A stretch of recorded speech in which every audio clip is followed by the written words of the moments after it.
Bien, hermanos, buenos días. La verdad que es un placer y una bendición, como sabéis, poder estar con vosotros. Llevamos ahora un tiempo que no lo hacíamos, no por ningún motivo especial, sino porque hablaba con Tony antes, que también muchas veces estamos tan saturados de tantas cosas que cuesta trabajo encajar fechas, ¿verdad? Algunas veces quizás tengamos que levantar el pie del acelerador y estar más tranquilos. Pero bueno, en esta ocasión el Señor lo ha permitido, así que estamos muy agradecidos. Yo también traigo los saludos de la Iglesia de la Carolina, la iglesia que ama a la Iglesia de la Zarzuela. Como sabéis, tenéis ahí muchos amigos de años, entrañables, así que bueno, los más mayores con achaques y los más jóvenes creciendo, pronto tendrán achaques. Así que no se crean que le va a durar la juventud por la eternidad. Pero un placer y una bendición una vez más, hermanos, poder estar aquí, poder orar también los unos por los otros y sobre todo para que el Evangelio pueda extenderse, ¿verdad?, tan necesario en este mundo tan caído, en este mundo en el que cada día vemos más el deterioro, y poder apartar el primer día de la semana con el único propósito de glorificar a nuestro Dios Todopoderoso. Es toda una bendición que el Señor nos regala, que nos permite hacer. Así que poder compartirlo con iglesia hermanas, pues sin duda alguna que es una bendición. Así que en esta mañana, hermanos, me gustaría traeros la palabra. Me recordaba el primer coro que hemos cantado, que yo no le he pedido que lo cantaran, lo tenían ahí, pero que he apropiado, ¿verdad?, en este cántico de Horacio Spafford. Quien conozca un poco la historia, tener ese temple y esa entereza espiritual con lo que estaba pasando de perder a su familia y poder decir tengo paz, eso no lo puede decir una persona que no tenga a Cristo en la situación en la que este hermano amado compuso ese precioso himno, ¿verdad? Yo, cuando fue el tiempo de la pandemia, se lo mandé a algunos hermanos que estaban ingresados. Espero que no se lo tomaran como una despedida, sino como alguna fortaleza, estando en un estado, bueno, grave, como Tony lo pudo contemplar en el caso de Fran y de Manolo. Y fueron tan agradecidos de que este hermano, por el ejemplo que dio este Horacio Spafford en esa situación, que pudiera reconfortarnos. Y digo que no lo habíamos hablado, pero precisamente en esta mañana hay un pasaje muy conocido que me gustaría compartir con vosotros, y lleva por título el título que le da la palabra: regocijémonos en el Señor. Horacio Spafford lo dijo: tengo paz. El Señor bíblicamente dice: gocémonos en el Señor. Gocémonos continuamente en el Señor. Y para eso quiero llevaros, hermanos, un pasaje conocido en la carta del apóstol Pablo a los hermanos de Filipenses, capítulo 4. Y antes de que lleguemos ahí, permitidme, a modo de introducción, una de las cosas que más he disfrutado a lo largo de mi vida espiritual es haber podido hacer una recolección de libros.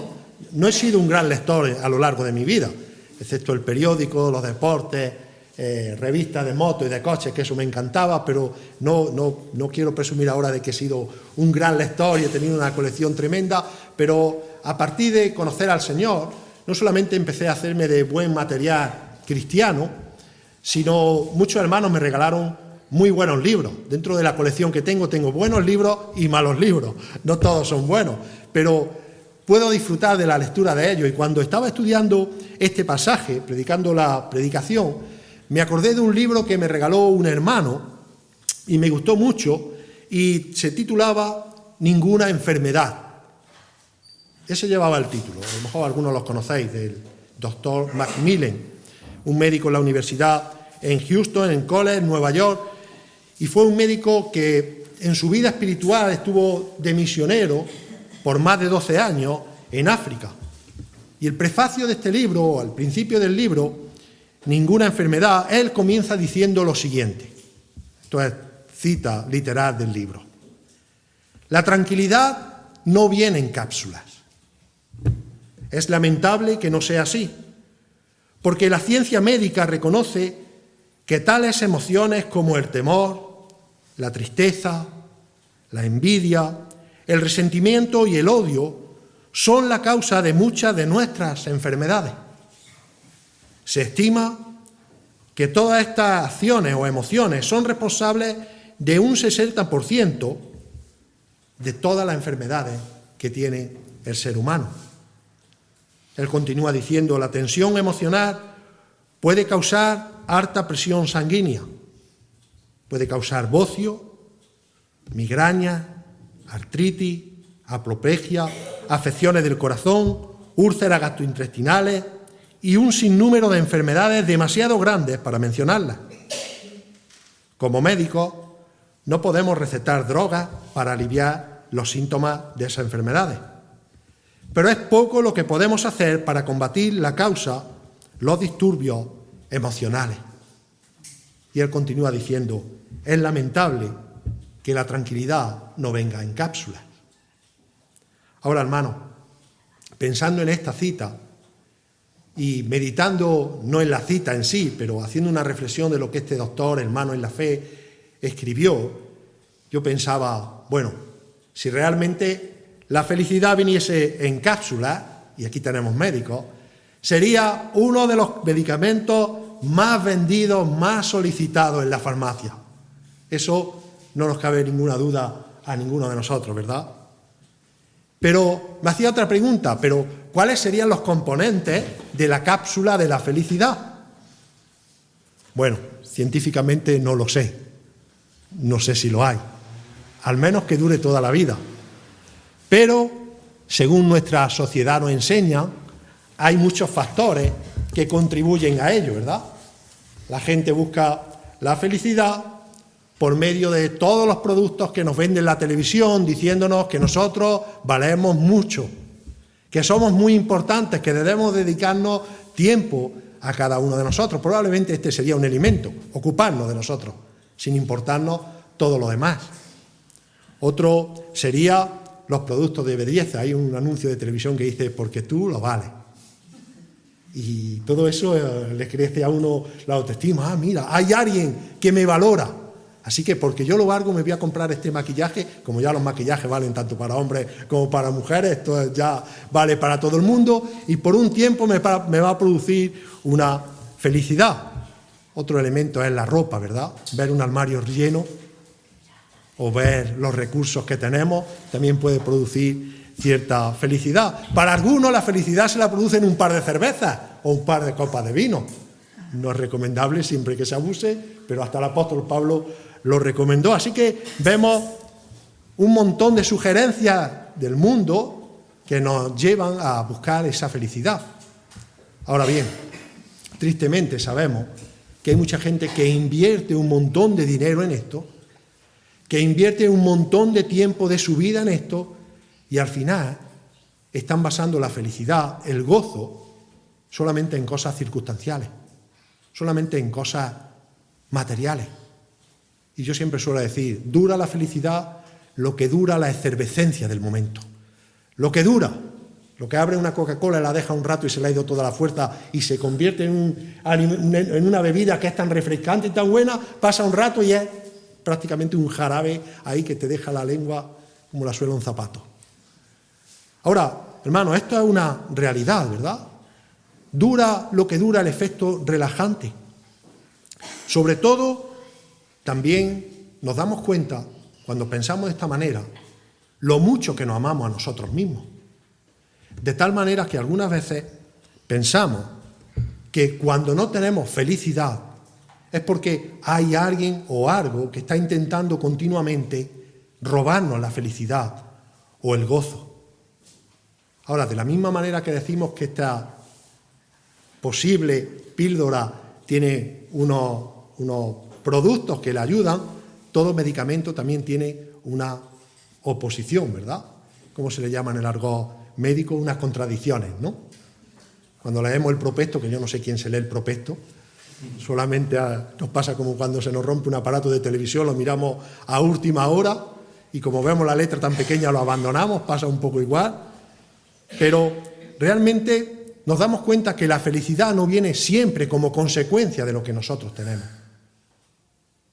Y el apóstol Pablo está hablando de esto a los filipenses. De ahí que el doctor Macmillan, un poco más adelante de ese prefacio, dice lo siguiente: necesitamos más que píldoras para curar las tensiones causantes de esas enfermedades, de esas del hombre que ha gastado todos los ahorros de su vida, de la joven inocente que llora al verse engañada, de la mujer cuyo esposo es infiel, del joven padre que padece un cáncer inoperable, de la jovencita acomplejada porque no tiene la belleza estándar para considerarse digna de esta sociedad, ¿verdad? Dice él, del fraguador que no duerme pensando de qué manera puede vengarse de su vecino. Y él dice que escribió este libro como experiencia de las muchas veces que quedó sumamente triste al ver salir de su consultorio a tantas personas sin recibir una ayuda adecuada. Y concluye diciendo, no hubo más tiempo que para recetarle algunas píldoras para aliviar sus penas. Pero yo sabía que había algo mejor que aquellas píldoras que podrían tomarse toda una vida.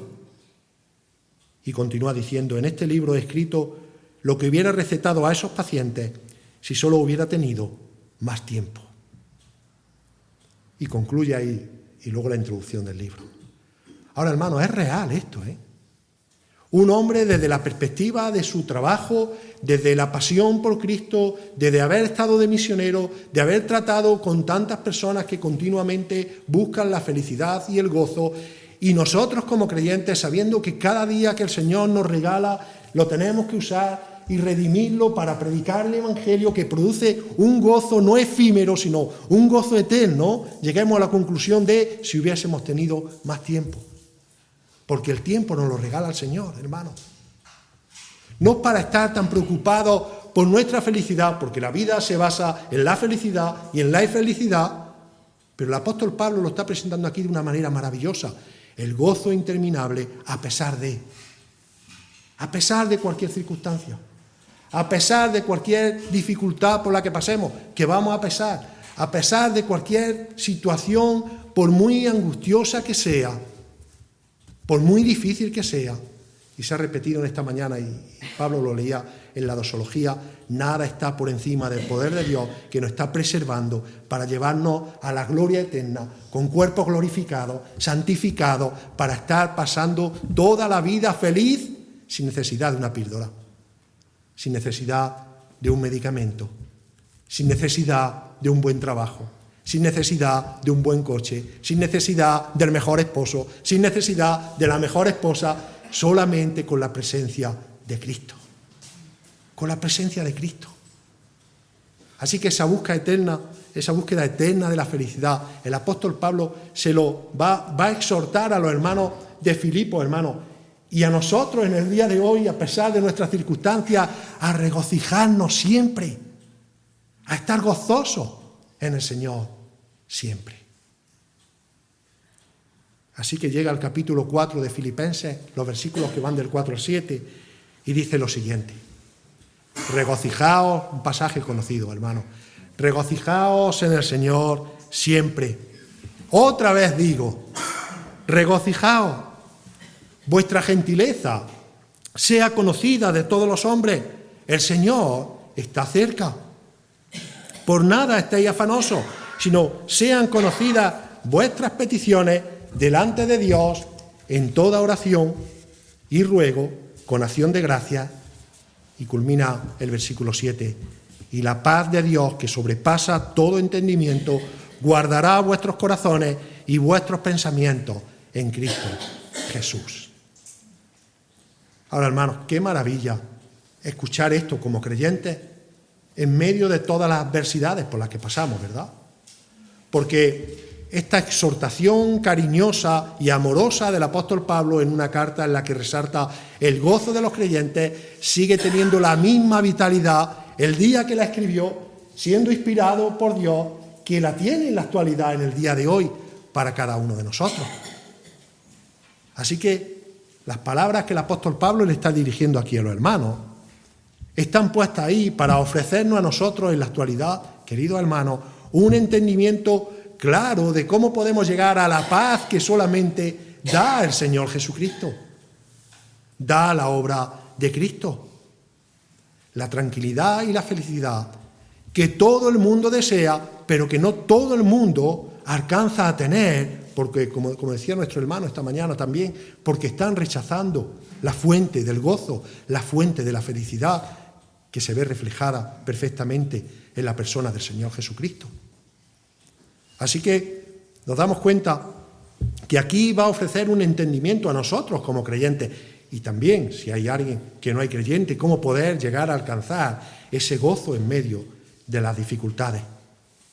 Ahora, antes de llegar ahí, hermanos, nos damos cuenta que el apóstol Pablo en el capítulo 4 y en el versículo 1 de nuestro mismo capítulo en el que estamos, Pablo les dice a los hermanos ahí que estén firmes en el Señor. Así que, hermanos míos, amados y deseados, gozo y corona mía, está firme así en el Señor. Y vuelvo a repetir la palabra amado, lo cual nos va mostrando que Pablo está utilizando un tono cariñoso, va a hacer una exhortación cariñosa, va a hablar del gozo y repite en varias ocasiones la palabra amado. Amado. No le está regañando. No le está regañando porque los ve tristes. Evidentemente la Iglesia en todos los tiempos ha crecido en medio de las dificultades. Y una iglesia que predica fielmente la palabra va a sufrir dificultad, porque hay un enemigo nuestro, pero evidentemente es el primer enemigo de Dios, que no le interesa para nada que un creyente esté gozoso y mucho menos que una iglesia prospere espiritualmente. Así que él está diciendo, estad firme en el Señor. Y daros cuenta, aquí hace alusión a la firmeza. Sabemos que Pablo utilizaba mucha ilustración bélica de soldados, de militares, y es la ilustración de estar firme, de estar quieto en tu posición, a pesar de que pase en tu vida lo que tenga que pasar, no te muevas. Yo tengo un hijo, ahora ha dejado el ejército, pero ha sido militar durante 5 años y aún se mantiene en esa entereza. Tengo que decirle algunas veces, relájate, Rubén, porque se cuadra ante cualquier situación. Es un buen militar, o ha sido un buen militar, aunque en su foro interno sigue siendo un militar. Pero eso es lo que está diciendo Pablo aquí, ¿verdad? Manteneos firmes, como un soldado que se mantiene en la posición que su autoridad o su mando lo ha establecido. Caigan rayos de punta, como decimos, centellas. Eso es lo que Pablo estaba diciendo en el versículo 1. Luego, en la misma enseñanza que le da en el capítulo 1 y versículo 27, con referencia a estar firme, y en esta ocasión daros cuenta cómo va recobrando fuerza, en un mismo espíritu. Capítulo 1, versículo 27, dice, solamente está demandando de los creyentes que os comportéis como es digno del Evangelio de Cristo, para que sea que vaya a veros o que esté ausente, oiga de vosotros que estáis firmes en un mismo espíritu, combatiendo unánimes por la fe del Evangelio. Unidos, aquí está hablando de la unidad, ¿en qué? En el Espíritu Santo. Cuando nosotros venimos a Cristo, en el momento en que somos salvados, en el momento en el que el Señor nos aparta del pecado para hacernos suyos, recibimos al Espíritu Santo. Así que la unidad de una iglesia está fundamentada sobre la obra del Espíritu Santo en cada uno de nosotros. Aquí está hablando de ese comportamiento digno del Evangelio, ¿verdad? Si nos damos cuenta, antes de llegar a la exhortación cariñosa, Pablo le dice o hace una advertencia a 2 personas de la iglesia, a Evodia y Síntique, ¿a qué? A que arreglen sus diferencias, porque las diferencias no producen gozo, producen infelicidad. Y él les dice en los versículos 2 y 3, ruego a Evodia y a Síntique que sean de un mismo sentir en el Señor. Asimismo te ruego a ti también, compañero fiel, está hablando de una persona madura, que ayude a interceder en medio de los conflictos, para que ese conflicto no traiga perjuicio al resto de la congregación. Está buscando el gozo, está buscando la paz, está buscando la armonía, siendo unidos en un mismo espíritu, ¿verdad? Lo vemos ahí en el pasaje. Dice, a estas que combatieron juntamente contigo en el Evangelio, con Clemente también, y los demás colaboradores míos, cuyos nombres están en el libro de la vida, lo cual nos está hablando de que eran verdaderos creyentes. Y en base a todo este contexto, como decía nuestro hermano Tony, tanto un poco más amplio como un contexto inmediato, ahora, a raíz de esos principios fundamentales que tenemos como creyentes, tenemos todo el derecho pleno a disfrutar de la felicidad y a gozarnos en el Señor siempre. Cuando lo unimos, nos damos cuenta que el apóstol Pablo está haciéndolo aquí de una forma intencional. Y ahora usa uno de los temas principales del apóstol a los filipenses, que es el tema del gozo. El tema del gozo. Y lo vemos repetido 2 veces en el versículo 4. Y la segunda vez de una manera más enfática, con exclamación: regocijaos en el Señor. Otra vez digo, regocijaos, en base a todo lo que estamos viendo. Así que nos damos cuenta, hermanos, que en la actualidad el apóstol Pablo, por medio de la revelación de la Escritura, nos está recordando una vez más, o nos está exhortando a que seamos felices, a que disfrutemos del gozo, de las bendiciones del Señor. Ahora, daros cuenta, es muy importante de dónde viene esta exhortación. Es principal, porque esto es una frase que podemos usar de forma muy común, no con mala intención, pero sí con un propósito, no con un propósito muchas veces sincero. Es muy fácil decir: bueno, estás pasando por un mal momento, no te preocupes, tú estate feliz. Y muchas veces nos damos cuenta cuando nos lo están diciendo porque es una frase hecha o porque esa persona ha pasado por circunstancias difíciles que le dan autoridad para poder decirte eso. Y eso es lo que está haciendo el apóstol Pablo aquí. No está usando una frase común y corriente para consolar por un momento a los creyentes, sino fruto de su experiencia que ha tenido en la vida. Él puede hablar con la autoridad y con la experiencia de que en los momentos más difíciles él se ha gozado en el Señor. Y daros cuenta, Pablo, habiendo sufrido todo lo que había sufrido, habiendo padecido todo lo que había padecido, haciendo alusión, como lo hacen otras cartas, a todas las circunstancias por las que había pasado, tenía toda autoridad de pleno derecho, por medio de la Escritura y por medio de la experiencia que había tenido, a poder decir: regocijaos en el Señor. Así que, hermanos, esto no es una palabra nuestra como predicadores para tener un mensaje fresco y nuevo, sino cómo el Señor nos ha ayudado hasta aquí, en todas las circunstancias de nuestra vida, para poder decir que el Señor no nos abandona, que está siempre a nuestro lado. Independientemente de lo que hayamos pasado o de lo que haya sucedido ya en nuestra vida y de lo que vaya a suceder, que no lo sabemos. Y cuando nosotros decimos esto, o vamos a un hermano y lo exhortamos a gozarse en medio de la adversidad, evidentemente lo podemos hacer en esos 2 sentidos también, o como una frase común y corriente de las otras muchas que decimos, o con la certeza de que, habiendo estado en situaciones difíciles, el Señor nos ha guardado, nos ha cuidado y nos ha dado el gozo. Me hacía varias preguntas que se nos han dado en la realidad, ¿verdad? Algunas veces le hemos dicho a hermanos: bueno, mira, a pesar de esta situación por la que estás pasando, regocíjate en el Señor. Gracias al Señor que lo tiene, porque si no, no habríamos sido capaces de soportarlo como si no lo tuviésemos. Y hemos recibido esta respuesta: claro, pero ¿cómo me puedes pedir que esté feliz o que esté gozoso con la situación familiar que yo tengo? Y hemos recibido otra respuesta: ¿cómo me puedes decir que esté feliz si me acaban de detectar una enfermedad gravísima? ¿Cómo me puedes decir que esté feliz si no salgo de mi depresión, si no hay manera de ver la luz al final del túnel? ¿Os ha pasado esto alguna vez? Lo mismo que tenemos una pregunta o una sugerencia común para animar a los hermanos a estar gozosos, tenemos respuestas de todo este tipo. Pero ahí la importancia de Pablo. Pablo no lo está diciendo para salir del paso.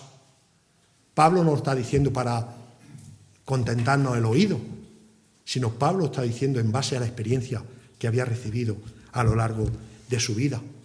No lo está animando, hermano. La palabra no nos anima desde la formalidad, de la obligación de animar siempre, sino desde la experiencia de su propia vida, desde la experiencia de nuestras propias vidas. Y la pregunta es: ¿y por qué Pablo puede animar de esta manera? ¿Y por qué la palabra nos puede animar de esta manera en el día de hoy? Y nos lleva a una siguiente pregunta: ¿cuáles fueron los padecimientos de Pablo como para poder venir y decir eso? Y lo encontramos en la palabra en muchas ocasiones, ¿verdad? Pero especialmente en 2 de Corintios nos damos cuenta en el capítulo 1 y versículo 3, Os lo leo. El apóstol Pablo dijo lo siguiente: bendito sea el Dios y Padre de nuestro Señor Jesucristo, Padre de misericordia, daros cuenta que es precioso este versículo, y Dios de toda consolación.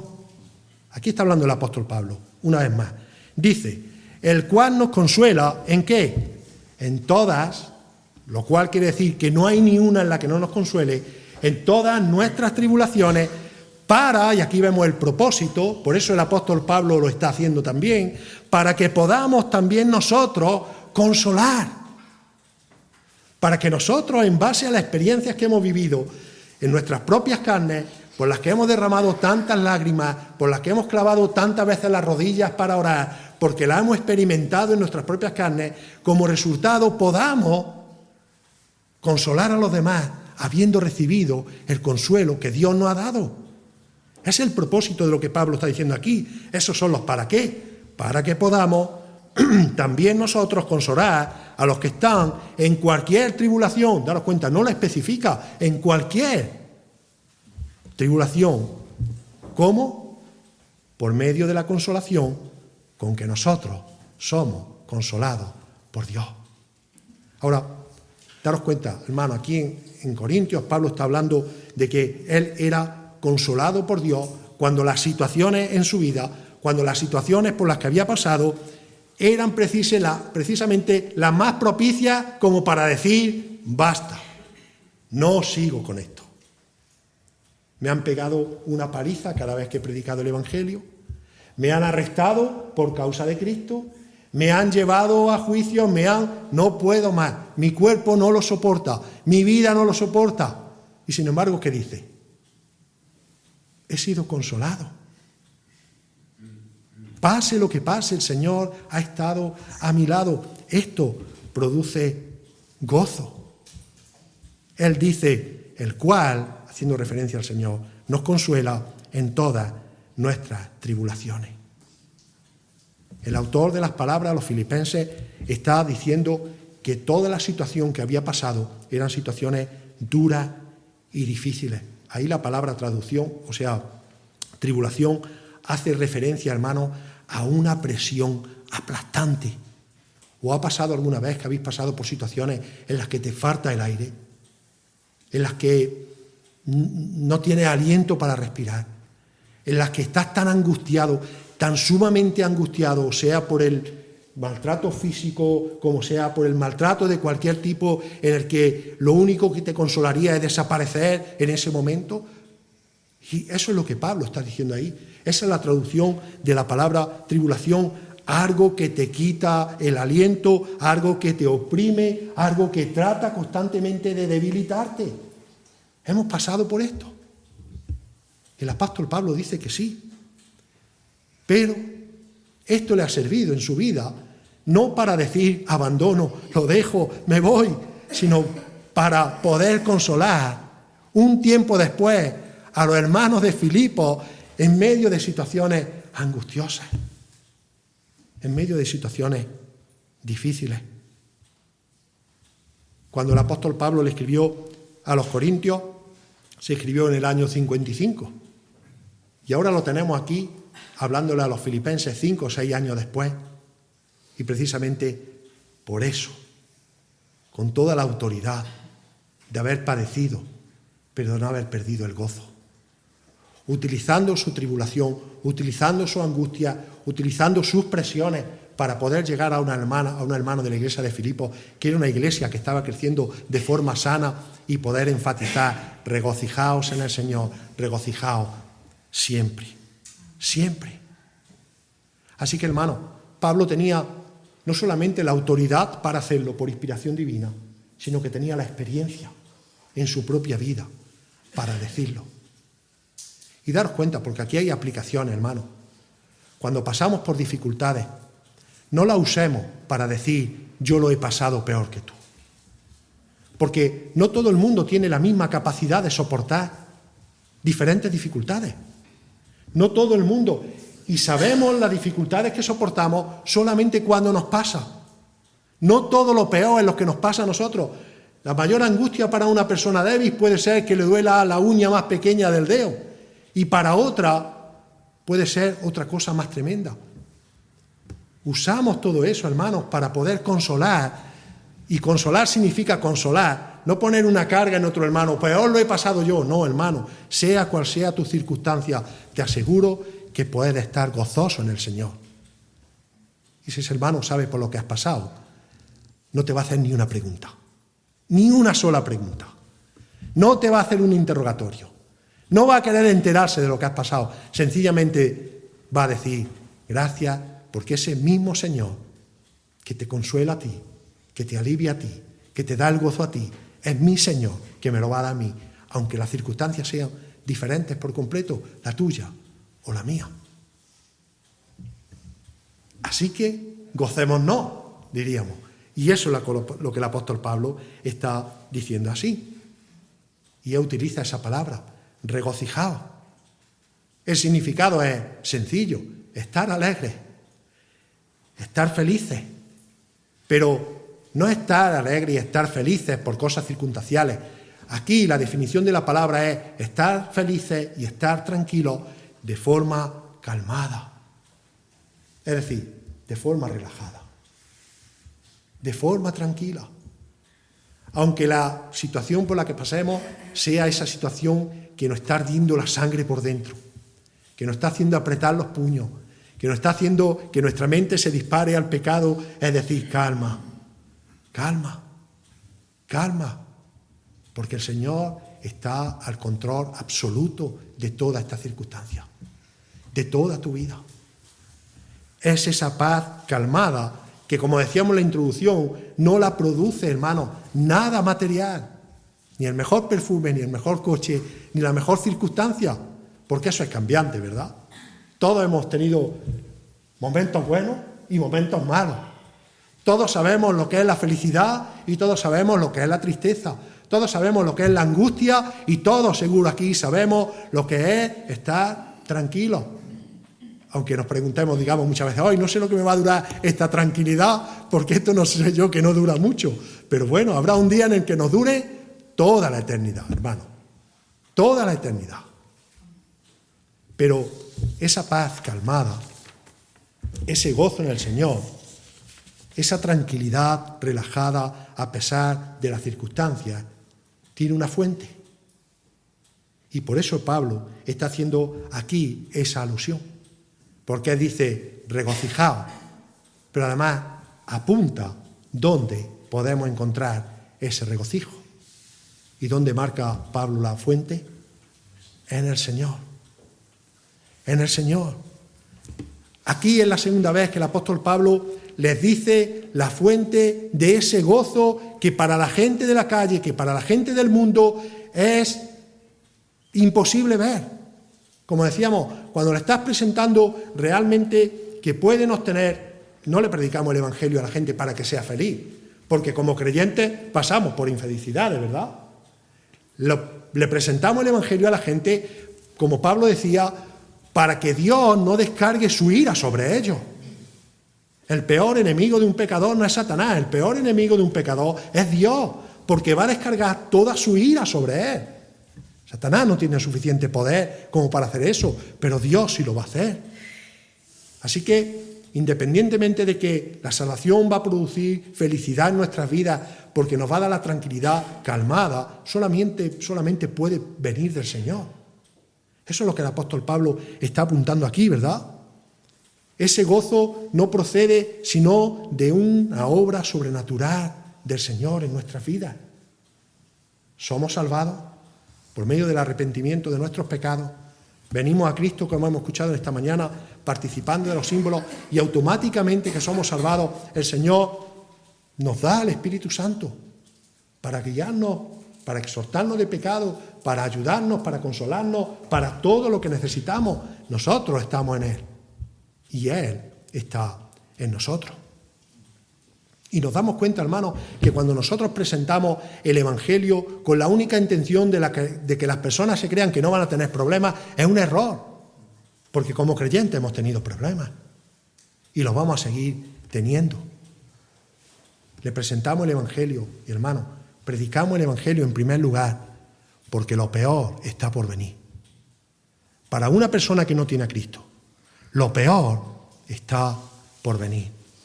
Presentamos el Evangelio y hablamos de que Cristo es el único que salva y el único que, como Cordero sin mancha, fue delante del Padre y Dios Padre aceptó su pecado y Dios Padre nos mira a nosotros, aún hoy en día pecando, nos mira a través de su Hijo Jesús y nos ve limpios. Él ha perdonado nuestros pecados pasados, presentes y futuros.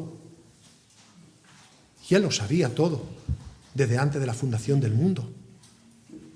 Pero si nosotros, hermanos, observamos y salimos a la calle, ¿no es curioso? Y ahora ya como la gente cada vez se corta menos, que habla a voces, hay algunas veces que vas por la calle y escuchas a la gente hablando por teléfono y una pelea detrás de otra. Y te enteras de la conversación no porque le preste atención, sino porque están a voces. Y toda una discusión, y va a comprar al supermercado y como la gente vocea, está peleándose con unos, con otros, y los ve infelices y ve desastre por todos lados, ¿verdad? No, os pasa, no, espero que no me pase solo a mí. Pero hasta incluso algunas veces algunos creyentes, con el disgusto publicándolo. Bueno, luego como le presenta a una persona y dice, mira, tienes que estar en paz, aunque algunos son para matarlo. Bueno, vamos a calmarnos. Mejor predicar el Evangelio que proceder una amenaza. Pero es así. Pero ¿sabéis lo que pasa? Que esto se está viendo con tanta normalidad que hasta a nosotros nos parece lógico. En una ocasión hice un ejercicio de traducir unos devocionales en inglés, en español. Yo no sé inglés, no me voy a dar aquí de que sé inglés. Así que utilicé el Google para hacerlo. El problema que tiene Google, luego los jóvenes que os explica a los más mayores si no lo sabéis, es que luego tienes que traducir todo lo español porque te lo pone todo en desorden. Pero bueno, yo quería practicar un poco inglés, ya lo abandoné. Pero uno de los que conseguí hacer decía lo siguiente: ¿por qué la ira, la paciencia y la paz, y daros cuenta, son cosas diferentes, ¿verdad?, están en todos nosotros? ¿Por qué algunas veces tenemos ira? ¿Por qué algunas veces tenemos paz? ¿Por qué algunas veces tenemos paciencia? Y la traducción decía, porque ser humano, ser persona, va implícito enojarse. Dice, mira cada día a tu alrededor y verás cómo encontrarás enojo tanto en la acción como en las actitudes de las personas. Parece que algunas personas están puestas ahí para tu incomodidad y para fastidiarte. Algunos son capaces de darte un mal rato, pero otros te dan el día con su enfado y con su enojo. Y dice el devocional, enfadarse es destruir. Enfadarse es romper, es destruir siempre. Pero sin embargo, es algo ordinario. Es algo que está a la orden del día. Lo vemos cada día de tal manera que casi nos parece que es normal que la gente esté enfadada, cabreada, sin gozo, sin felicidad durante todo el día. Pero la traducción al final decía, pero por muy ordinario o normal que nosotros veamos ya esto, por muy común que lo veamos en nuestra salida y en nuestra entrada, no nos acostumbramos a esto, porque lo ordinario, lo vulgar, no significa que sea inocente. Es el resultado de personas que no tienen a Cristo en su corazón y que se pasan todo el día, todo el santo día, enojados, enfadados, buscando culpables, sin gozo ninguno. Y daros cuenta, hermanos, y ese es el resultado, con esta ilustración, ese es el resultado de que mucha gente esté continuamente angustiada por sus situaciones. La falta del Señor, la ausencia del Señor. No quiere decir que los que tengamos al Señor todo el día estamos gozosos o estamos dando o parecemos lelos ahí con la sonrisa. Yo que siempre estoy sonriéndome, algunas veces las personas piensan que no lloro, que no estoy triste, la mayoría de las veces lo estoy, pero como parece que tengo la oreja estirada y parece que tengo siempre ahí la sonrisa, parece que no, pero claro que pasa uno por dificultades, claro que sí, pero hermano, eso es puntual. Ahora, cuando eso está permanentemente en las personas, es la ausencia del Señor. la ausencia de Cristo. De ahí la necesidad, lo que está haciendo Pablo aquí, que está hablando a una iglesia, de que, hermanos, nosotros no perdamos esa perspectiva. No seamos como el resto del mundo, enfadados, murmurando, criticando, diciendo las cosas que hacen la gente del mundo porque no tiene al Señor, sino que estemos gozosos en el Señor a pesar de las dificultades y pidiéndole al Señor esa paz calmada que solamente puede dar Él. Alguien podría decirnos, bueno, vosotros tenéis al Señor como creyentes y vuestra actitud siempre es una actitud de enfado. ¿Qué beneficios tiene estar en el Señor? Bueno, el primero es la salvación, evidentemente. Y el segundo, como decía Tony también, que estamos en un proceso de santificación progresiva. Santos somos todos por igual. Aquí si todos somos creyentes, no conozco a toda la congregación, pero creo que sí, somos santos por igual. La palabra santo significa apartados para Dios, del pecado. Ahora, algunos son más maduros y otros están en un proceso de crecer. El apóstol Pablo dijo a los Gálatas, y tú, que eres más maduro, ayuda a los inmaduros, pero ten cuidado también de ti. No vaya a ser que no esté lo suficientemente maduro como para poder ayudar a otro, parafraseando. Pero daros cuenta, el apóstol Pablo lo está haciendo aquí, hermano, de tal manera que no todo está dispuesto en la vida para ir en nuestra contra. Que no todo está dispuesto en nuestra vida para hacernos la vida imposible, sino que tenemos la bendición de regocijarnos en el Señor. Ahora, esto es un privilegio, lo que Pablo está diciendo aquí, pero si una persona no tiene a Cristo, si aquí hay alguna persona que no tiene al Señor, y una de las maneras de comprobarlo no es, bueno, como yo tengo al Señor, puedo hacer lo que quiera, puedo hacer y tengo derecho a entristecerme, a enfadarme. Claro, derecho tenemos a todo y hoy en día, conforme están las cosas, hasta lo que no tenemos derecho, tenemos derecho. Pero cuidado, porque esto es una alarma que se puede entender, a ver si hemos entendido el Evangelio realmente con todo lo que implica para nuestras vidas. Porque el apóstol Pablo está diciendo esto después de decirle, ser digno, vive una vida digna del Evangelio que has recibido. Y el Evangelio que hemos recibido es el mensaje de salvación que nos lleva a transformar nuestra vida por completo, a darle la vuelta por completo. Eso es lo que Pablo está diciendo aquí.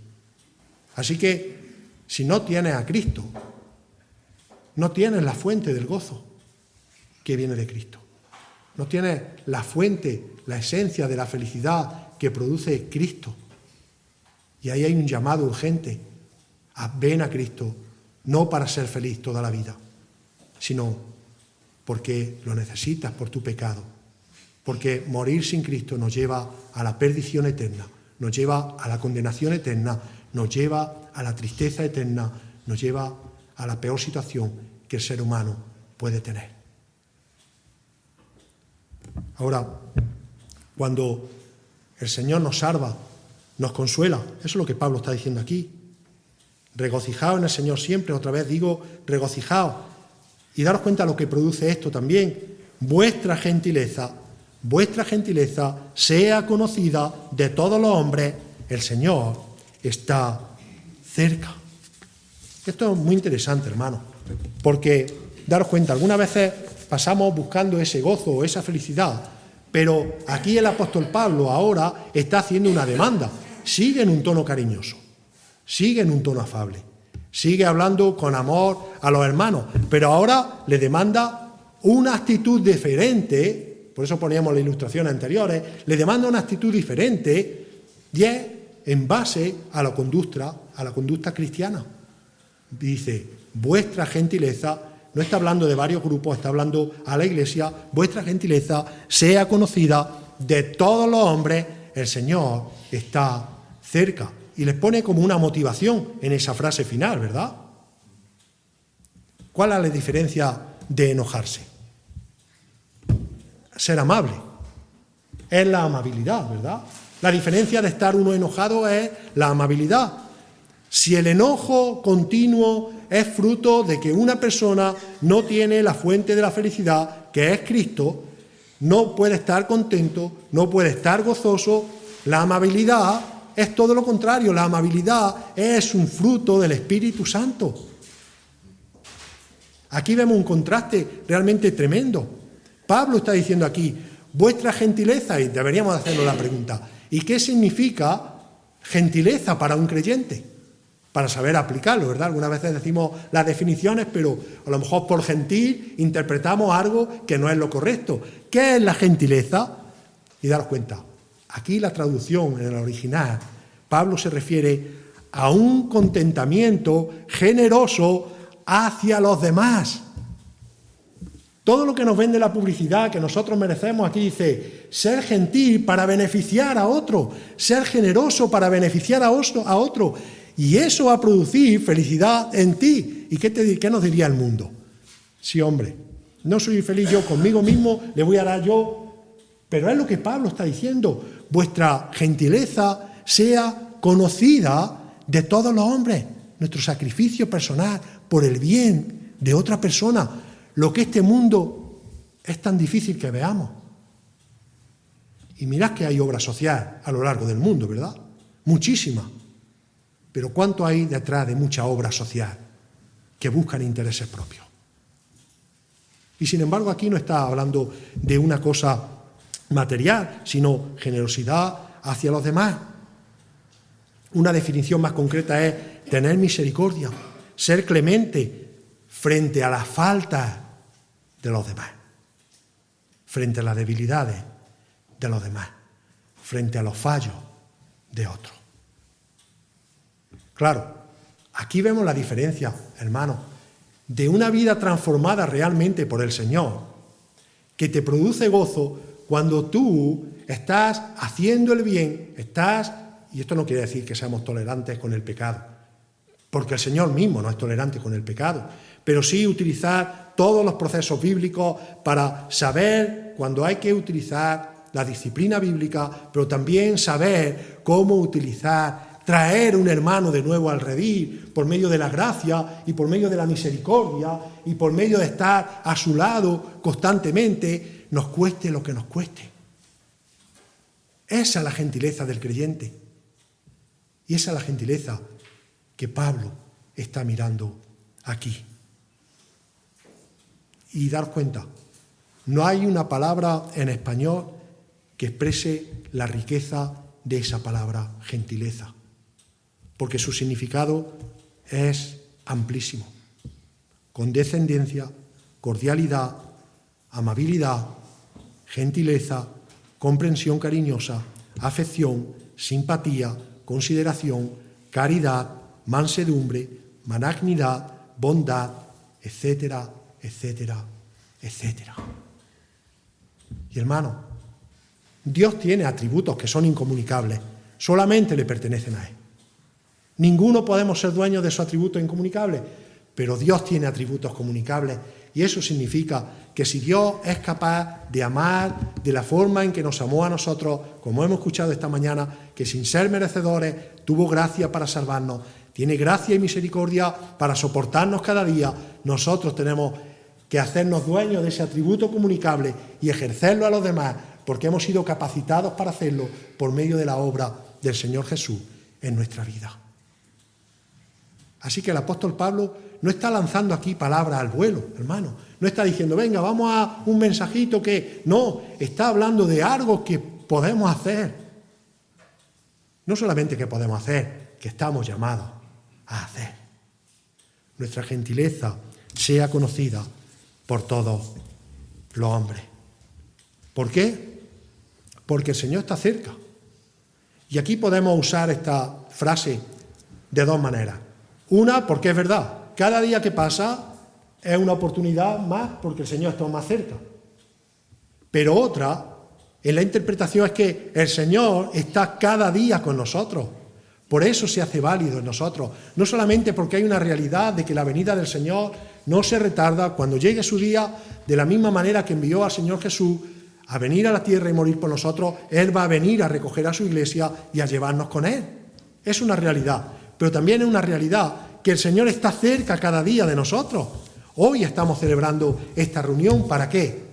para glorificar al Señor, para aprender cómo conducirnos, en este caso, en el día de hoy, lo que ha puesto en mi corazón, hermanos, para estar gozosos en medio de las dificultades, pero para aprender. Pero no solo vosotros, yo, el primero, cuando preparo el mensaje y cuando lo comparto ahora con mi hermano. Y salir y decir, gracias Señor, porque qué bendiciones derramas sobre cada uno de nosotros. Y por eso mismo, si somos obedientes, ponemos en práctica esa gentileza en cada momento que el Señor nos regala un minuto de nuestra vida para hacerla efectiva. Así que tenemos todo el derecho de estar felices. Pero hay otro contraste en el versículo 6. Ahora que hemos escuchado esto, que nuestros corazones pueden estar reconfortados, Él dice, por tanto, no estéis afanados por nada. No estéis afanosos, sino sean conocidas vuestras peticiones delante de Dios en toda oración y ruego y con acción de gracias. Uno de mis pasajes preferidos en la Biblia es Proverbios 31. Señor, dame mi ración diaria de pan. No me des más para que creyéndome, parafraseando, que lo tengo todo, me olvide de ti, que eres el dador de todas las cosas, ni me des menos para que teniendo menos robe y hurte y ensucie tu nombre. Dame cada día la ración diaria de pan. Y hermano, esto es una dependencia absoluta de Dios. Dios cuida de su Hijo. Mejor que cualquier jefe que podamos tener. Mejor que cualquier sueldo que podamos tener. A algún hijo de Dios no le va a faltar nunca absolutamente nada, porque Él sabe, ya algunos los conocen menos, pues tenemos menos pelo, hasta cada uno de los cabellos que cubren nuestra cabeza. Así que, ¿por qué me voy a afanar? ¿Por qué me voy a afanar? Si no sé si voy a llegar a esta noche. Si no sé si voy a llegar a mañana. Evidentemente, no hacemos como los hermanos de Tesalónica, que esperando la venida del Señor dejaron de trabajar. No, tenemos que trabajar y tenemos que vivir la vida, pero no con el fin afanoso de conseguir riquezas terrenales que se van a corromper, sino con el qué fin, de redimir el tiempo que el Señor nos da para gloria y honra de su nombre. Y dice el versículo 6, sino sean conocidas vuestras peticiones delante de Dios. Y ahora enfoca a esa relación íntima de un creyente con el Padre por medio de la oración, siempre con acción de gracia. ¡Qué maravilla, hermano! ¡Qué precioso el pasaje! Pero no el pasaje ya leído, sino el pasaje cuando lo hacemos nuestro, cuando oramos realmente, cuando no nos afanamos y no tenemos esa angustia por algo más de lo que tenemos de todo, al menos tenemos en abundancia, ¿verdad? Decía con una hermana antes, ya abrimos los armarios y vaya triste pena que no sabemos qué ponernos, de todo lo que tenemos. Cuando antes teníamos unos zapatos, yo también tenía unos zapatos que me ponía solo los domingos y lo había heredado de mi hermano y en mi casa no ha faltado nunca de comer. Pero ahora nos afanamos en cosas que nos crean angustia, en no saber qué ponernos de la abundancia que tenemos. Y dice aquí que eso produce por un momento tristeza, ¿verdad? Pero vuestras peticiones sean delante del Señor con todo ruego y acción de gracia. Y lo culmina así Pablo. Daros cuenta cómo lo culmina. Y la paz de Dios. Es como la dosología que leía Pablo. Y la paz de Dios, una vez más. Esa paz que solo la produce, esa tranquilidad sosegada, ese gozo que no viene en cápsulas, ese gozo que no viene por medio de ninguna medicación duradera. Dice, que sobrepasa todo entendimiento, que somos incapaces de comprender, Señor, cómo he podido soportar esta situación, cómo estoy pudiendo soportar esta situación, es incomprensible para mí, pero evidentemente porque es algo sobrenatural. Es algo sobrenatural. Sobrepasa todo entendimiento. Dice, guardará. Y esta expresión es preciosa. Con esto vamos a terminar, hermano. Guardará vuestros corazones y vuestros pensamientos en Cristo Jesús.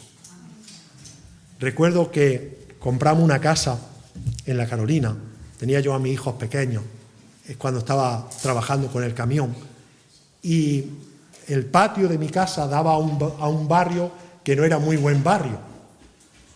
Y una de las cosas que cuando yo me iba de viaje por las noches, Mari se quedaba sola con los niños, y aunque Mari es una mujer valiente, pero bueno, era yo más temeroso que ella. Y entonces lo que hice, que esto es muy típico, lo conoceréis, en el borde de la valla, que no era muy alta, pues pusimos nuestra alarma, que por aquellos momentos eran cristales rotos, pinchados, para que, o sea, no era Securitas, no era lo más rudimentario que hacía. Pero ¿cuál era mi intención? Guardar, proteger lo que en ese momento era lo más valioso para mí, y lo sigue siendo, que es mi esposa y mi hijo. Protegerlo de cualquier cosa que quisiera hacerle daño, que cualquier cosa que quisiera arrancarlo. Y hermanos, permitidmelo como ilustración, es lo que está diciendo aquí el Señor. Y la paz de Dios, que sobrepasa todo entendimiento, guardará, protegerá. ¿Pero quién? Es una acción de Dios. Dios va a proteger eso siempre hasta que venga a recoger a su iglesia, por muy angustioso que sea lo que estamos pasando. Vuestros corazones y vuestros pensamientos, y ahora lo termina diciendo, ¿dónde? En Cristo Jesús, aquel que nos ha salvado, hermano, aquel que ha dado su vida por nosotros, aquel que cumple sus promesas y nos tendrá por siempre en su presencia gozoso. Así que, hermano, que sea de aliento esto para nuestras vidas, que sea de regocijo para nuestras vidas, recordad las promesas del Señor. Permitidme orar.